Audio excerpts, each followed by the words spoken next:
एक और बार हम सबको ये अवसर प्रदान किया है कि आज की शाम हम इस रीति से यहाँ पर इकट्ठे हो सके।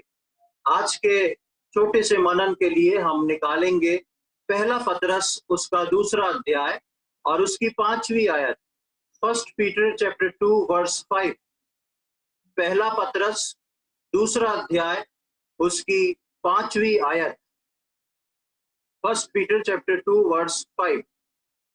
यहाँ पर इस प्रकार लिखा है, तुम भी आप जीवित पत्थरों के समान आत्मिक घर बनते जाते हो, जिससे याजकों का पवित्र समाज बनकर ऐसे आत्मिक बलिदान चढ़ाओ जो यीशु मसीह के द्वारा परमेश्वर को ग्रहण है। पतरस की इस पत्री में एक बहुत खूबसूरत बात हमको सीखने को मिलती है। और पतरस की पत्री एक ऐसी पत्री है जिसमें हम कई बार याजकों का जिक्र सुनते हैं और हम जानते हैं परमेश्वर का वचन हमको बोलता है कि परमेश्वर ने हमको याजकों का समाज बनाया है।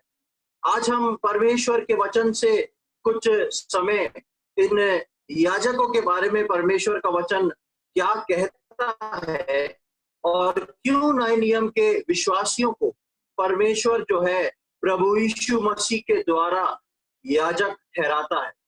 हमने यहाँ पर पहला पतरस उसके 2 के 5 में हमने देखा कि तुम भी आप जीवित पत्थरों के समान आत्मिक घर बनते जाते हो, जिससे याजकों का पवित्र समाज बनकर ऐसे आत्मिक बलिदान चढ़ाओ जो यीशु मसीह के द्वारा परमेश्वर को ग्रहण है। 3 मुख्य बातों को हम यहाँ पर देखते हैं। सबसे पहले हम देखते हैं जीवित पत्थर, उसके बाद हम देखते हैं याजकों का समाज और उसके बाद हम देखते हैं ऐसे याजकों के समाज जो हैं अपने परमेश्वर के लिए ग्रहण योग्य। आज इन 3 बातों के विषय में हम कुछ मनन करेंगे और प्रभु के वचन से इन बातों को सीखेंगे। सबसे पहले जब याजकों की बारी आती है तो याजक के लिए हम जानते हैं कि हम वचन में कई बार पढ़ते हैं कि हमको प्रभु ने इस नए नियम की कलीसिया को जो विश्वासी लोग हैं उनको परमेश्वर ने याजकों का समाज बनाया है और राजपदधारी जन बनाया है, धर्मी लोग बना के ठहराया है।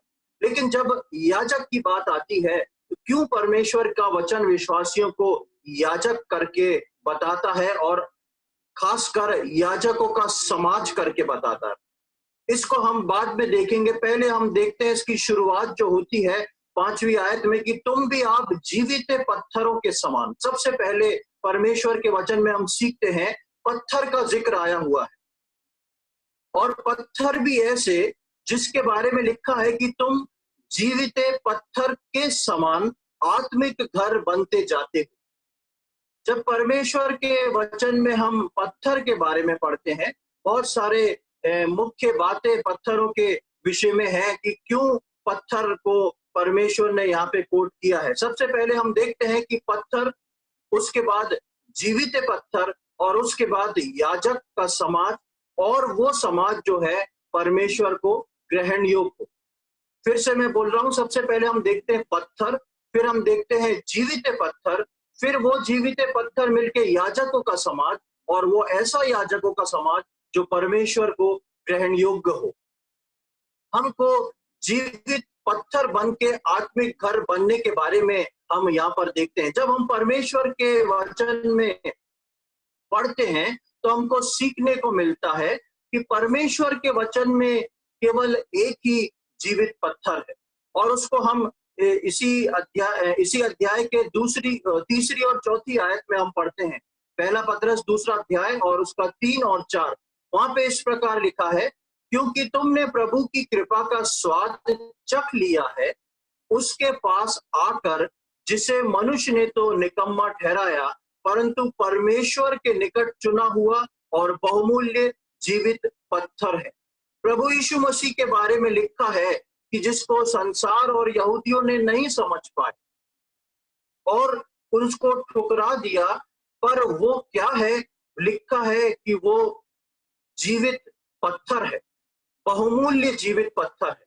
तो सबसे पहले हम इस बात को सीख रहे हैं कि याजक का समाज जो है जीवित पत्थर, और जीवित पत्थर से पहले पत्थर।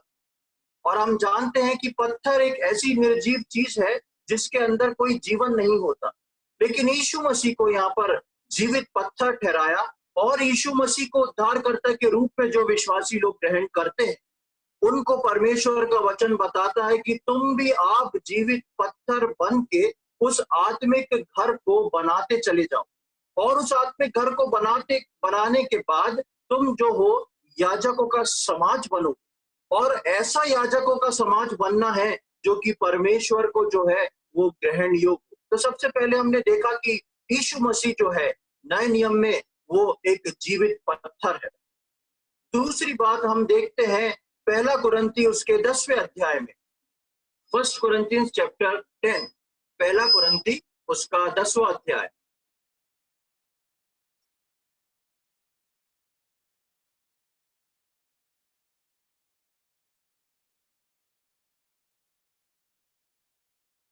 पहला कुरिन्थी उसका 10वां अध्याय और उसकी 4थी आयत, 1 Corinthians chapter 10 verse 4। और सबने एक ही आत्मिक जल पिया, क्योंकि वे उस आत्मिक चट्टान से पीते थे जो उनके साथ साथ चलती थी, और वो चट्टान मसीह ही था। प्रभु यीशु मसीह को जीवित पत्थर बोला, और उससे पहले हम देखते हैं तो हमको पता पड़ता है कि यीशु मसीह जो था वो केवल जीवित पत्थर ही नहीं, लेकिन जीवित आत्मिक चट्टान थी जो इजरायलियों के साथ उनके साथ साथ चलती थी। और वो ही परमेश्वर जो है पतरस उस प्रभु यीशु मसीह के बारे में लिख रहा है कि तुम जो हो जीवित पत्थर बन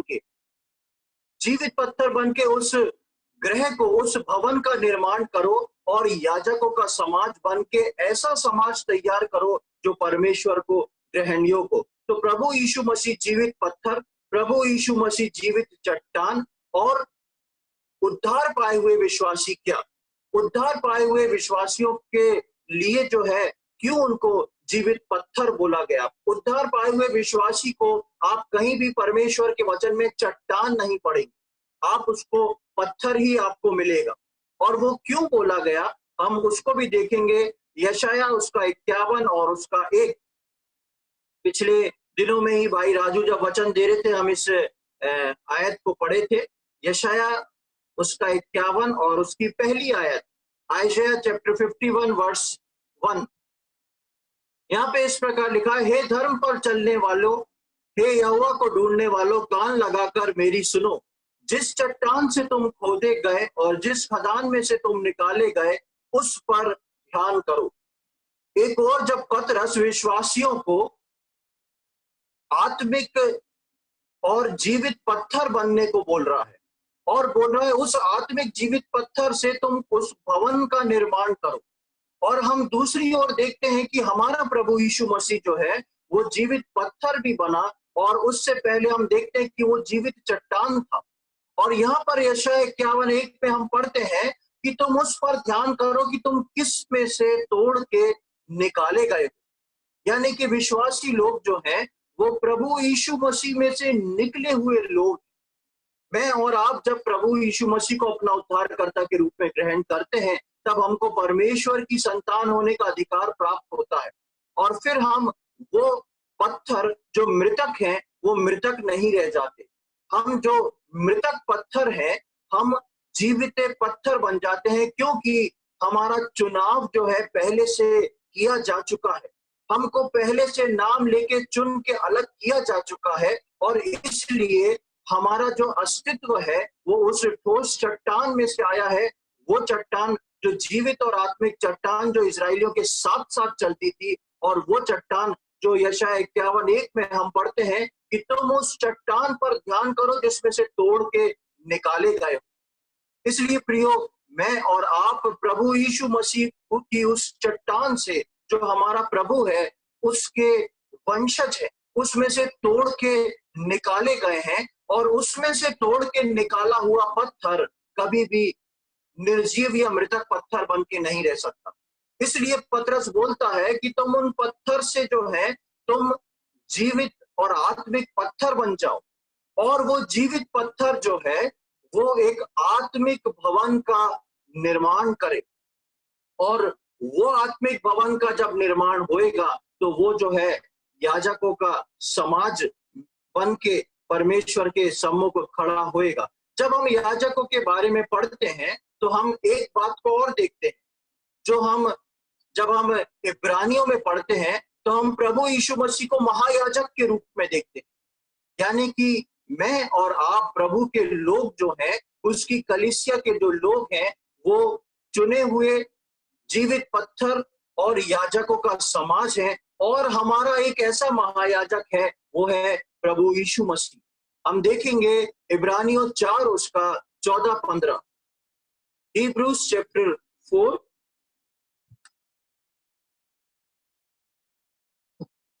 and verse 14 and 15। इब्रानियों 4 और उसका 14-15। यहाँ पर इस प्रकार लिखा है, इसलिए जब हमारा ऐसा बड़ा महायाजक है जो स्वर्गों से होकर गया है, अर्थात परमेश्वर का पुत्र यीशु, तो आओ हम अपने अंगीकार को दृढ़ता से थामे रहें, क्योंकि हमारा ऐसा महायाजक नहीं जो हमारी निर्बलताओं में हमारे साथ दुखी ना हो सके, वरन वो सब बातों में हमारे समान परखा तो गया तो भी निष्पाप निकला।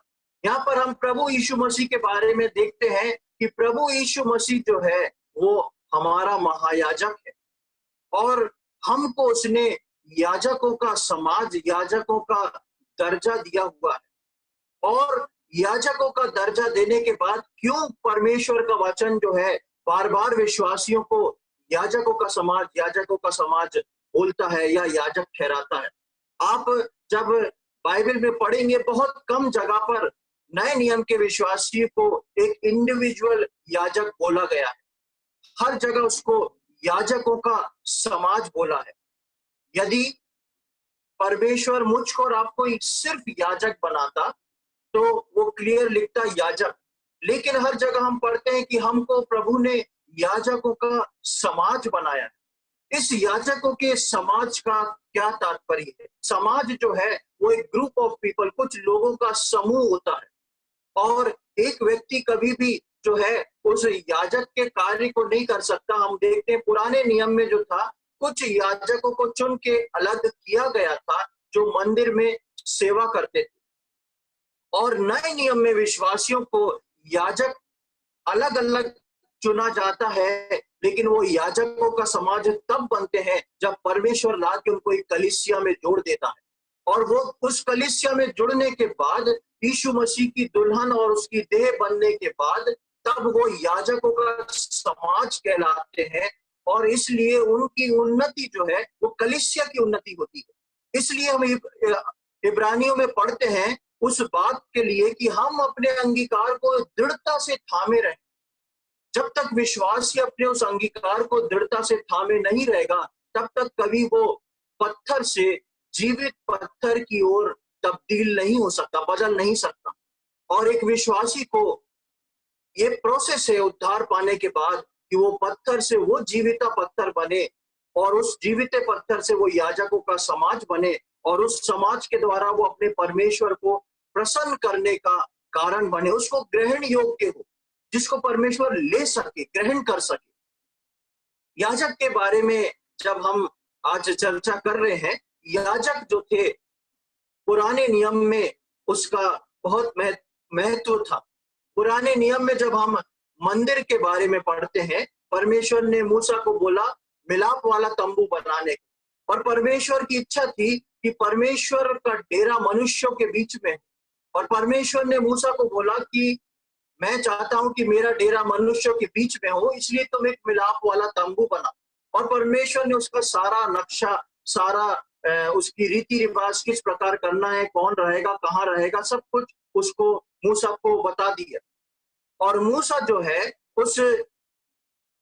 उस पैटर्न से बनाता है, और परमेश्वर इस बात को तय करके मूसा को बताता है कि मंदिर के अंदर जो है याजक रहेंगे।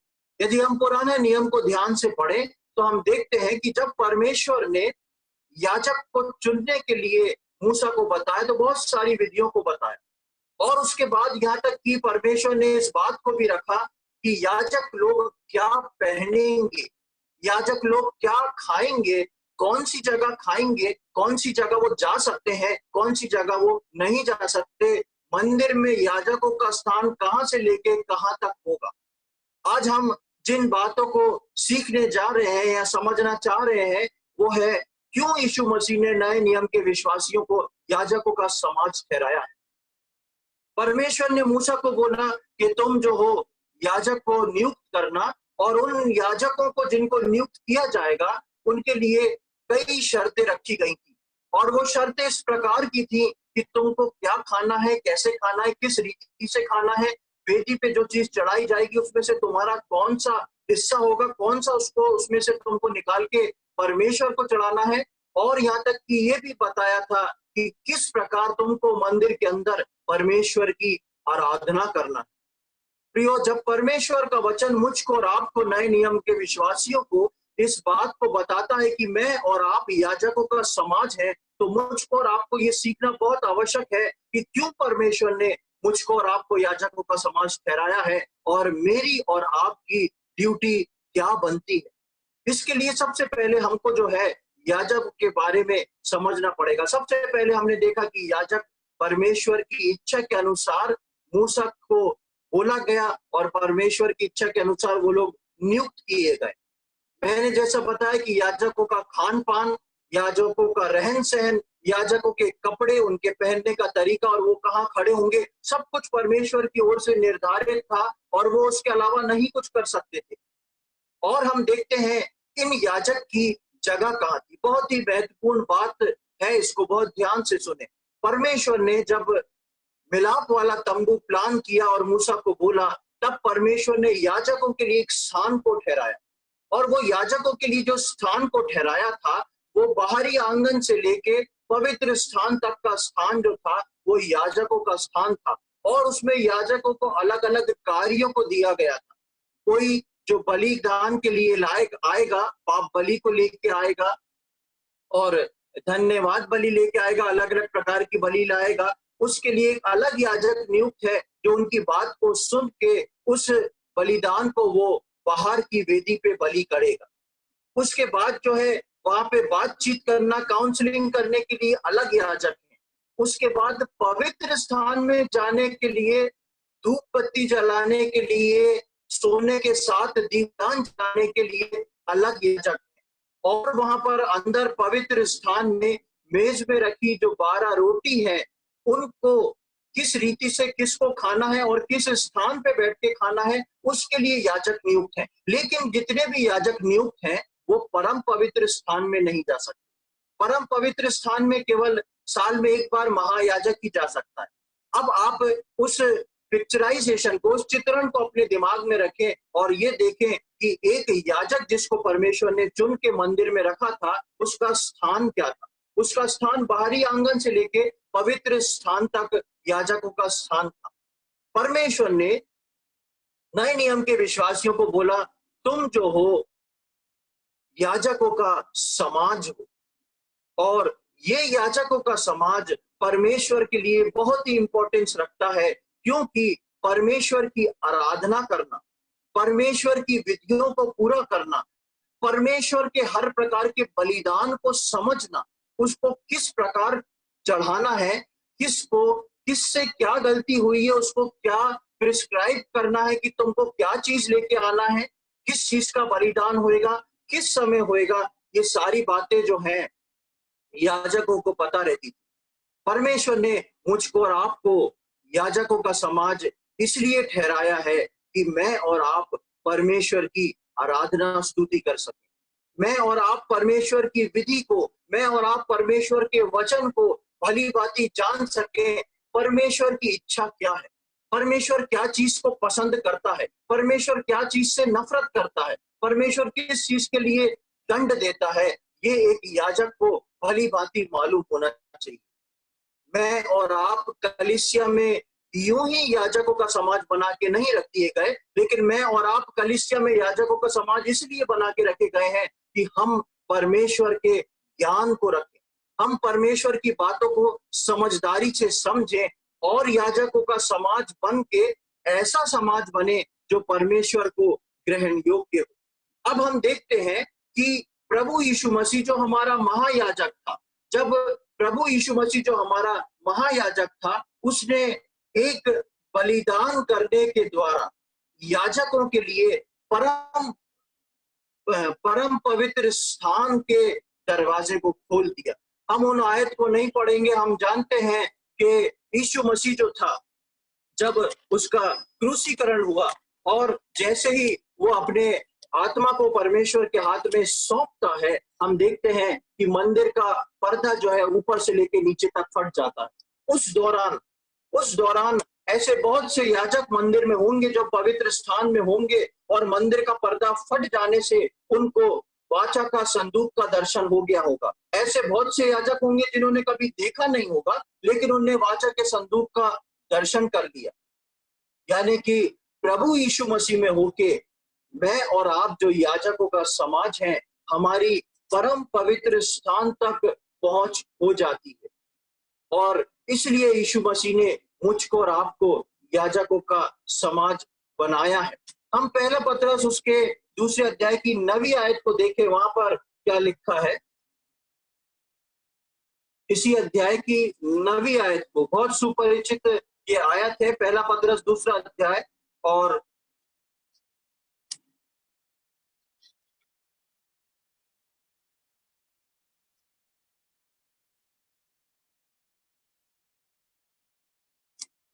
उसकी 9वीं आयत। यहाँ पर इस प्रकार लिखा है, पर तुम एक चुना हुआ वंश और राज पदधारी याजकों का समाज और पवित्र लोग और परमेश्वर की निज प्रजा हो, इसलिए कि जिसने तुम्हें अंधकार में से अपनी अद्भुत ज्योति में बुलाया है, उसके गुण प्रकट करो। हम अक्सर इस 9वें आयत के ऊपरी भाग को सुन के बहुत खुश हो जाते हैं। अक्सर हम आराधना जब करते हैं तो हम इस बात को दोहराते हैं कि प्रभु, मैं आपको धन्यवाद देता हूं कि आपने मुझे याजकों का समाज बनाया, आपने मुझे पवित्र प्रजा बनाया। लेकिन हम इसकी आखिरी लाइन को अक्सर भूल जाते हैं। इसकी आखिरी लाइन में लिखा है, अपनी अद्भुत ज्योति में बुलाया है, उसके गुण प्रकट करो। यदि मैं और आप केवल आराधना में इस चीज को बोलते हैं और अगर मैं और आप याजक के गुण प्रकट नहीं करते हैं, तो मैं और आप अभी भी वो मृतक पत्थर हैं जो अब तक जीवित पत्थर होके उस भवन का निर्माण नहीं कर पाए। क्यों परमेश्वर ने उस याजकों का समाज बनने से पहले इस बात को लिखा है जो हमने पढ़ा था 5वीं आयत में इसी अध्याय की, कि तुम भी आप जीवित पत्थरों के समान आत्मिक घर बनते जाते हो, बन नहीं गए हो, बनते जाते हो, जिससे याजकों का पवित्र समाज बनकर। यीशु मसीह ने बेशक मुझको और आपको याजकों का पवित्र समाज ठहराया है, लेकिन उसके लिए कुछ क्वालिफिकेशंस हैं, उसके लिए कुछ बात है, जिसको जो प्रोसेस है, जिसको मुझको और आपको पूरा करके आगे बढ़ना है। मृतक पत्थरों से जीवित पत्थर बन के उस भवन का निर्माण करना है। जीवित पत्थर से बन के हमको याजकों का समाज बनना है, और हमको जो अंधकार से ज्योति में बुलाए गए हैं, याजकों का समाज बनते हुए परमेश्वर के गुण को प्रकट करना।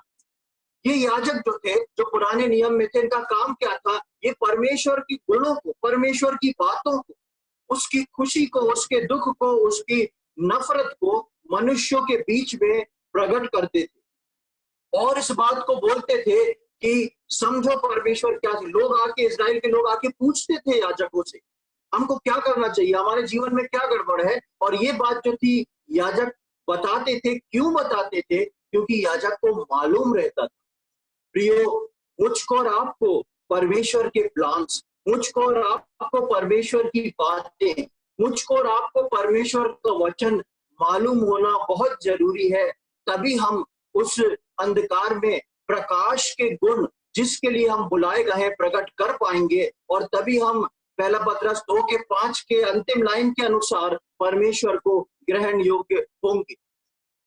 ये जो याजक लोग थे जिनको परमेश्वर ने पुराने नियम में चुना था, इन याजकों के लिए परमेश्वर ने एक स्पेशल ड्रेस रखा था, और उसके बारे में हम पढ़ते हैं कि कई प्रकार के वस्त्र, कौन से कलर के, किस प्रकार का उनका सिलाई होगी, किस प्रकार का उनका डिजाइन होगा, किस प्रकार उनका पहनने का होगा। एक एक कपड़े के बारे में परमेश्वर ने मूसा को, याजकों के लिए लिखा था कि याजकों को क्या पहनना है, कैसे पहनना है और कहाँ पहनना है। और ये याजक अगर मंदिर के बाहर ऐसी निकल जाए तो कोई इनको नहीं जानेगा, लेकिन उसी क्षण, जिस क्षण याजक इस ड्रेस को पहनता था, जब याजक के कपड़ों को पहन के मंदिर में खड़ा होता था, लोग इजराइल के जो थे आके फौरन पहचानते थे कि हाँ, ये याजक है, हमको इससे जाके बात करना। वो दूसरे मफ्ती ड्रेस में या दूसरे कपड़ों वालों को जाके बात नहीं करेगा, लेकिन याजक से जाके पूछेगा। इसीलिए याजकों के जो वस्त्र थे वो उनका आइडेंटिफिकेशन थे। याजकों का जो वस्त्र था वो उनको, उनकी पहचान था। और याजकों के वस्त्र को देख के इजरायली पहचान जाते थे कि हमको इससे जाके पूछना है, इससे जाके बात करना है, इससे जाके पूछना है कि हमको क्या बलिदान चढ़ाना है। और किस प्रकार के वस्त्र परमेश्वर ने याजकों के लिए दिए थे, उसके बारे में हम कुछ आयतों को देखेंगे। मेरे साथ निकालें निर्गमन उसका 28वां अध्याय, एक्सोडस चैप्टर 28, निर्गमन उसका 28वां अध्याय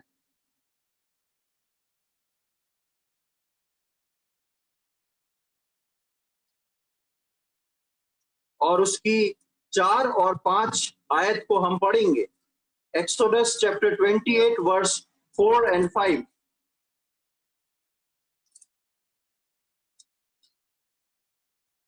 यहाँ पर इस प्रकार लिखा है, जो वस्त्र उन्हें बनाने होंगे वे ये हैं, अर्थात सीनाबंद और एपोद और बागा, 4 खाने का अंगरखा, पगड़ी और कमरबंद। ये ही पवित्र वस्त्र तेरे भाई हारून और उसके पुत्रों के लिए बनाए जाएं कि वे मेरे याजक का काम करें, और वे सोने और नीले और बैंगनी और लाल रंग का और सूक्ष्म सनी के कपड़े का हो। हम देखते हैं कि परमेश्वर ने पर्टिकुलर कुछ कपड़ा और पर्टिकुलर कुछ कलर्स को यहाँ पर बताया था मूसा को कि तुमको यही बनाना है। और ये परमेश्वर ने इसलिए बोला था क्योंकि ये कपड़ा और ये जो कलर था, इसका भेद जो है वो इजरायली लोग जानते थे। इजरायली लोग जो थे परमेश्वर की बात नहीं इतना समझते थे जितना वो जानते थे कि परमेश्वर ने ये कपड़ा याजकों को इस कलर का कपड़ा क्यों दिया है, क्योंकि इजरायली लोग जो थे उन रंगों का भेद, उन रंगों का मीनिंग समझते थे। और हम देखते हैं कि वहां पर परमेश्वर जो है 4 कलर को कोट कर रहा है, गोल्ड, ब्लू, पर्पल और रेड। 4 कलर के बारे में बताता है। और कपड़ा जो बोलता है फाइन लेनिन, मलमल का या सूक्ष्म सनी का कपड़ा। और ये और इसके साथ साथ एपोद बनाने को बोलता है। और केवल यही वस्त्र पवित्र करके इनको याजकों को पहनाना था। और जब याजक इसको पहनेंगे तो याजक का एक आइडेंटिफिकेशन होगा, इजरायली लोग पहचानेंगे कि ये याजक है और इनके ऊपर जो कपड़ा और कलर है इसका क्या अर्थ निकलता है। परमेश्वर ने इन याजकों को क्यों ऐसा कलरफुल कपड़ा पहनने को बोला, उसके बारे में हम सीखेंगे। पहले हम इस बात को देखें कि ये बातें जो रंग और कपड़ा और कौन सा मटेरियल का कपड़ा ये परमेश्वर ने जो दिया था, इसके पीछे क्या कारण था। सबसे पहले हम देखते हैं जो महीन मलमल, सूक्ष्म मलमल का जो कपड़ा है, फाइन लेनिन का कपड़ा जो है वो डिवाइन ट्रूथ और राइचियसनेस को बताता है, धार्मिकता को बताता है, पवित्रता को बताता है। उसके बाद हम देखते हैं एपोद जो इस्तेमाल किया जाता था वो परमेश्वर की इच्छा को पूछने के लिए किया जाता था। कोई व्यक्ति यदि परमेश्वर से कुछ बात को पूछने को आए तो उन याजकों के चेस्ट पे एपोद नाम का एक वस्त्र था जिसके अंदर 12 अलग अलग प्रकार के पत्थर थे, जो कि जब वो प्रश्न परमेश्वर से पूछते थे उन पत्थरों की चमक से उनको जवाब मिलता था और वो जो था वो याजक उस व्यक्ति को बताया करता था। उसके बाद हम देखते हैं 4 रंगों के बारे में। गोल्डन कलर जो है वो परमेश्वर की महिमा, राजत्व और वेदी को और पवित्रता को बताता है। गोल्डन कलर जो है वो परमेश्वर की महिमा को, उसके राजत्व को, उसकी वेदी को और पवित्रता को बताता है। ब्लू कलर जो है वो परमेश्वर की चंगाई और परमेश्वर का जीवित वचन, इन दोनों को बताता है। पर्पल कलर जो है वो रॉयल्टी को बताता है, उच्च अधिकार, हाई ऑफिशियल को बताता है। और रेड कलर जो है वो बलिदान को भी बताता है और पवित्र आत्मा को भी बताता है। इन सारे रंगों के पीछे एक भेद था और परमेश्वर ने इन्हीं रंगों को चुन के उन रंगों का वस्त्र पवित्र करके याजकों के लिए बनवाने को कहा। और जब याजक इन कलर का वस्त्र पहनते थे तो इजरायली उनको देख के आइडेंटिफाई करते थे कि ये याजक है, और इजरायली इस बात का भेद जानते थे कि ये भेद क्या है, इसके पीछे क्या बात छुपी हुई है। अब प्रभु यीशु मसीह ने मुझको और आपको नए नियम में याजकों का समाज बना दिया है। आप इस बात को सोच के देखें, याजकों का समाज यूं ही नहीं बना दिया। परमेश्वर का याजक के पीछे एक बहुत ही गहरा मतलब छुपा हुआ है। याजक की जगह जो होती है वो परमेश्वर के भवन के अंदर होती है। वो याजक का कपड़ा पहन के बाहर नहीं घूम सकता था, वो केवल पवित्र स्थान में याजक का कपड़ा पहन सकता था। यानी कि सबसे पहले हम देखते हैं कि याजक की उपस्थिति जो है परमेश्वर के भवन में हमेशा रहने वाली। दूसरी बात हम देखते हैं, याजकों के कपड़ों के कलर का जो अर्थ होता था उसके बारे में, कि याजक के वस्त्र जो थे परमेश्वर की धार्मिकता को झलकाते थे। याजक के वस्त्र तो जो थे वो परमेश्वर की महिमा को, उसके राजत्व को, उसकी वेदी, पवित्रता और बलिदान को बताते थे। हमने ब्लू कलर को देखा कि नीला रंग याजकों के अंदर जो था परमेश्वर की हीलिंग को, चंगाई को और परमेश्वर के वचन को बताता था। और पर्पल कलर जो हमने देखा वो परमेश्वर की रॉयल्टी को और उच्च अधिकार को बताता था। और रेड कलर देखा जो परमेश्वर के बलिदान को और पवित्र आत्मा को बताता था। ये सारे गुण जो थे वो याजक जैसे ही इस कपड़े को पहनते थे, उन याजकों के अंदर से उनके कपड़े इस गुण को रिफ्लेक्ट करते थे, जिसको यहूदी लोग, इजरायली लोग देख के समझ जाते थे। लेकिन नए नियम के विश्वासियों के अंदर ऐसा कोई ड्रेस नहीं है। लेकिन नए नियम के विश्वासियों के लिए परमेश्वर का वचन बोलता है, तुमको मैंने याजकों का समाज बनाया है और तुम इसको परमेश्वर को ग्रहण योग्य बनाओ, और जिस अंधकार से प्रकाश में तुम लाए गए हो उसके अनुरूप हो जाओ, उसके गुण को प्रकट करो। उसके गुण को एक याजक को प्रकट करना बहुत आवश्यक है। प्रियो, मैं और आप कलीसिया जा सकते हैं, मैं और आप अपना आत्मिक जीवन खुद बना सकते हैं, लेकिन आप इस बात को ध्यान रखें कि परमेश्वर ने मुझको और आपको कलीसिया में चुन के याजकों का समाज बनाया है। हम याजक का समाज इंडिविजुअल विश्वासी बन के नहीं, लेकिन हम याजकों का समाज कलीसिया के अंदर बन के रहते हैं। और इस कलीसिया के अंदर जब हम याजकों का समाज बन के रहते हैं तो मेरे और आपके लिए ये जरूरी है कि हम अपने परमेश्वर के गुण को प्रकट करें। यदि परमेश्वर के गुण को प्रकट नहीं करते हैं तो हम याजकों के समाज की गिनती में नहीं हैं। हम अब तक वो मृतक पत्थर हैं जो कि जीवित पत्थर में नहीं बदल पाए। इसलिए हम देखते हैं कि पुराने नियम में पवित्र आत्मा का काम ऐसा नहीं था जैसा अब है। इसलिए पुराने नियम में उन परमेश्वर के गुण को दिखाने के लिए याजकों को एक ड्रेस पहनाया गया था। लेकिन नए नियम में जो याजकों का समाज प्रभु यीशु मसीह के लहू के द्वारा मुझको और आपको मिला है, उनको ये गुण जो है अपनी आत्मा, अपने हृदय की सच्चाई से, अपने जीवन से प्रकट करके अपनी कलीसिया को, अपने समाज को, अपने देश को पहुंचाना है और दिखाना है। मैं और आप याजकों को समाज के गुण जो है केवल कलीसिया में प्रकट ना करें, लेकिन मैं और आप याजकों के समाज का गुण जो है परमेश्वर के लोगों में, परमेश्वर के लोगों के बाहर बाहर, अपने ऑफिस में, अपने समाज में, अपने पड़ोस में, ताकि लोग जान सकें ये परमेश्वर का जन है। तब जो है मेरी और आपकी पहचान परमेश्वर में याजकों के समाज में होगी। वापस हम उस आयत को एक बार फिर से पढ़ लेंगे। पहला पतरस उसका 2 अध्याय और 5वीं आयत। तुम भी आप जीवित पत्थरों के समान आत्मिक घर बनते जाते हो, जिससे याजकों का पवित्र समाज बनकर ऐसा आत्मिक बलिदान चढ़ाओ जो यीशु मसीह के द्वारा परमेश्वर को ग्रहण। ऐसा आत्मिक बलिदान याजकों का समाज बनकर मुझको और आपको चढ़ाना है, जो परमेश्वर को ग्रहण योग्य हो। परमेश्वर के वचन में यह नहीं लिखा कि तुमको मैंने याजकों का समाज बना दिया, अब जो भी तुम बलिदान चढ़ाओगे सब ग्रहण योग्य होगा। लेकिन परमेश्वर ने बोला ऐसा ग्रहण योग्य बलिदान चढ़ाना। प्रियो, मुझको और आपको याजकों का समाज मुफ्त में मिला है।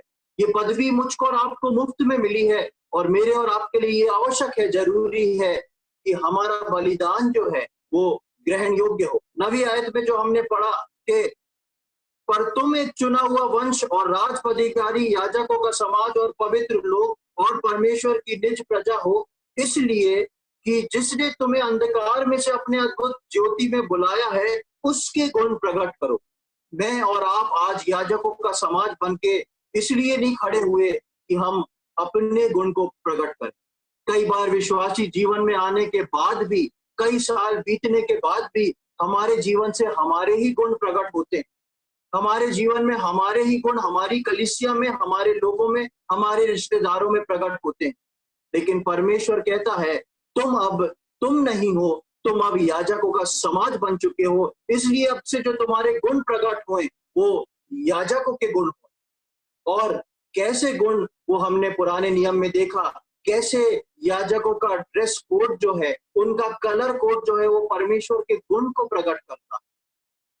प्रियो, मेरे और आपके जीवन से परमेश्वर की वो धार्मिकता, परमेश्वर की वो सच्चाई, परमेश्वर की महिमा मेरे जीवन से और आपके जीवन से ऐसी प्रकट हो, उसका राजत्व, उसकी वेदी, उसकी पवित्रता, उसका चंगाई, उसका वचन और उसका उच्च अधिकारी, उसका बलिदान और उसकी पवित्र आत्मा के गुण जो हैं एक याजक के अंदर से, यानी कि मेरे और आपके अंदर से प्रकट होना बहुत जरूरी है।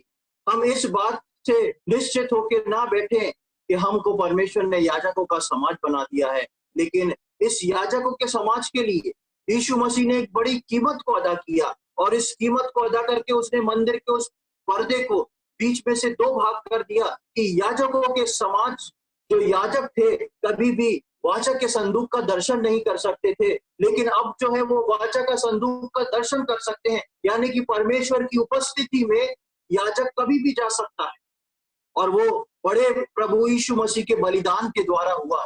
प्रियो, ये सब यूं ही नहीं हो गया कि हमको पदवी तो याजकों के समाज की मिल जाए और गुण हम अपनी देह के प्रकट करें।